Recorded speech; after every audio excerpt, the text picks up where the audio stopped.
Hello students, welcome to our YouTube channel. So today we are going to start our topic that is area of Yeah. Okay.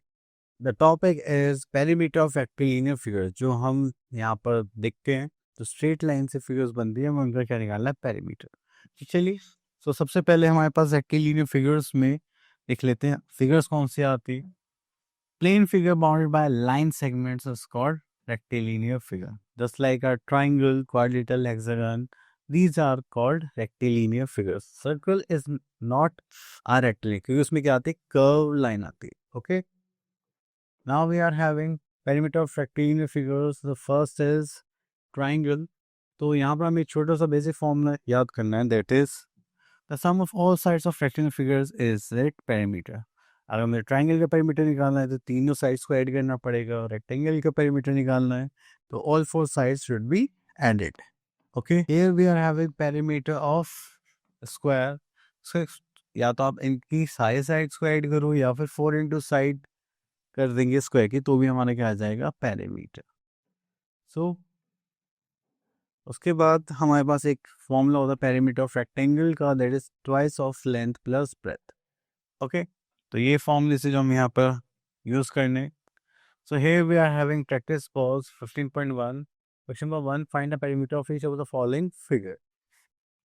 तो चलिए यहाँ से हम ले लेते हैं B part.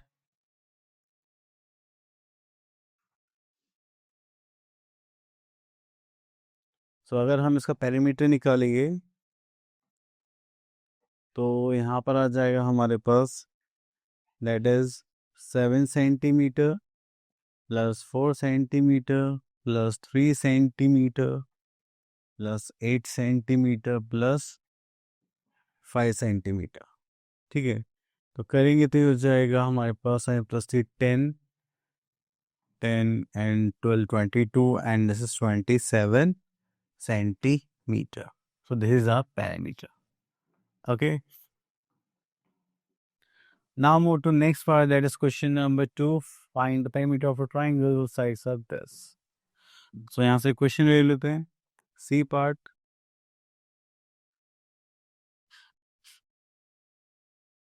So here we are having perimeter of triangle.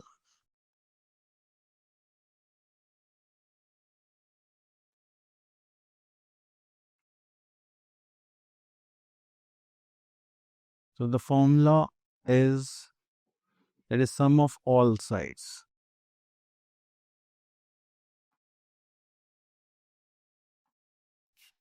So यहाँ पे देखेंगे that is 12 meter plus 19 meter plus 28 meter.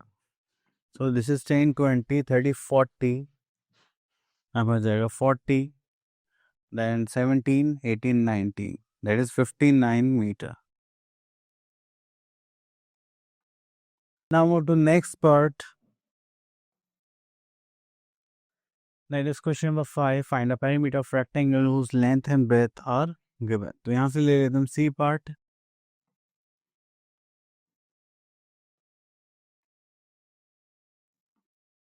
So perimeter of rectangle is twice of length plus breadth.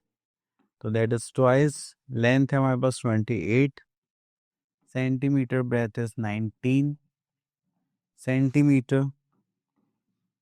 उसके बाद यहाँ पर ऐड करेंगे हम, तो that is twice of 8 plus 9, that is 17, carry 1 2 3 4, this is 47 centimetre. 2 से मल्टीप्लाई करेंगे, 7 2 is 14, carry on for 2 is 8, 98 centimetre.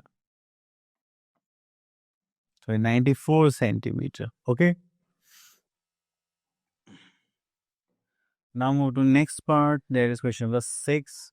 Find the perimeter of a square whose sides are given. तो चलिए यहाँ से क्वेश्चन पिक कर लेते हैं.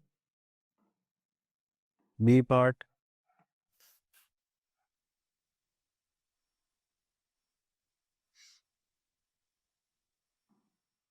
So here we are having perimeter of square. So perimeter of square is 4 into side.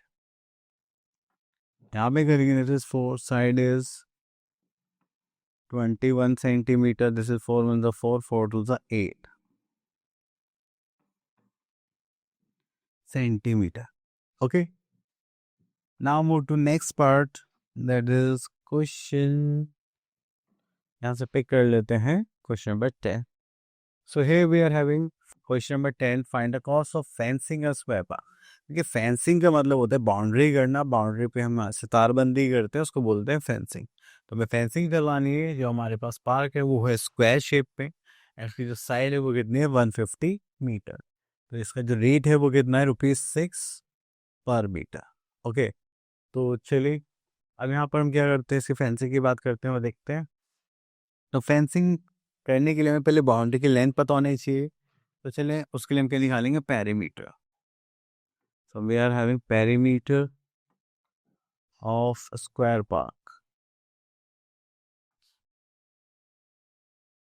उसको निकालेंगे तो यहाँ पर आ जाएगा आपके पास 4 इंटू साइड, जो क्या हो जाएगी 4 into 150 meter. That 15 4 the 60 0 meter. ठीक है. अभी क्या हो गया, लेंथ ऑफ बाउंड्री. तो हमें यहाँ पर रेट गिवन है 6 पर meter. So cost of fencing निकालना है. कॉस्ट ऑफ फेंसिंग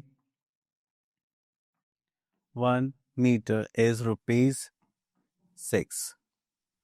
हमारे पास टोटल कितनी मीटर की बाउंड्री है, 600 मीटर. सो यहाँ पे लिखेंगे cost of fencing 600 meter is. तो हम यहाँ पे क्या करेंगे, ₹6 into 600 meter. And 6 6 36 and 20 answer. That is answer. Okay, so this is the answer. So I hope आपको टॉपिक इससे क्लियर हो गया होगा. अब मिलते हैं नेक्स्ट वीडियो में. Till then all the best.